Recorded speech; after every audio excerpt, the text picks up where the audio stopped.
Hey everybody, even with the Montreal Canadiens struggling, you're still going to get a bunch of content from this channel every week. So you're going to want to hit that subscribe button and tune in here for Cook's Corner every Friday to get all that Montreal Canadiens news you've been looking for all week long.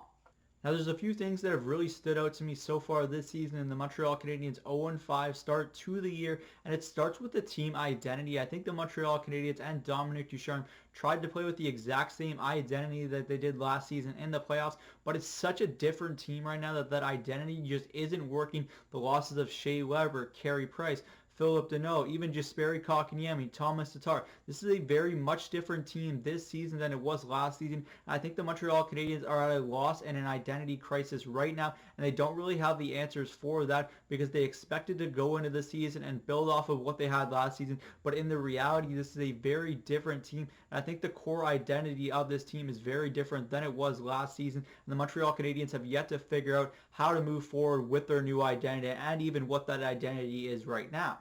I think something that's even more concerning than the 0-5 start to the season was that it took 4 games for the Montreal Canadiens and Dominique Ducharme to separate Ben Chiarot and David Savard. It wasn't working early on. It was never going to be working. The Montreal Canadiens looked at the Shea Weber and Ben Chiarot pairing in the playoffs last year, which is a very different time than the regular season. And I think they just thought that this would be a makeup pair for that, or a lesser version, but one that would still be capable of doing what they did.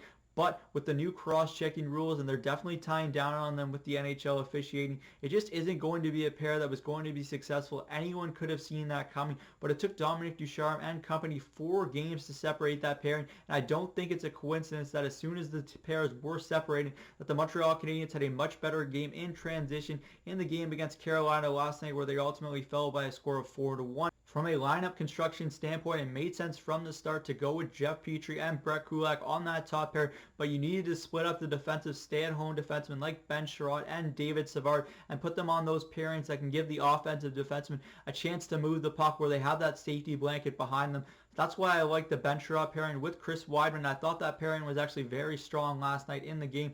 Chris Weidman has definitely been a pleasant surprise and one of the lone players on the Montreal Canadiens that can certainly play well in transition, and I've really been impressed with him on the power play as well. And I thought last night was Alexander Romanov's best game of the season, and it's no coincidence he was paired with a stable veteran in David Savard. Savard has definitely come as advertised to the first 5 games of the season, but let's call a spade what a spade is. He wasn't put in a position to succeed in the first 4 games when he was having to carry around Ben Chiarot with him for those contests. It just didn't make sense as a whole from the get-go for that to be a pairing, and the fact that it lasted 4 games is just a bigger concern for Dominique Ducharme and company as well.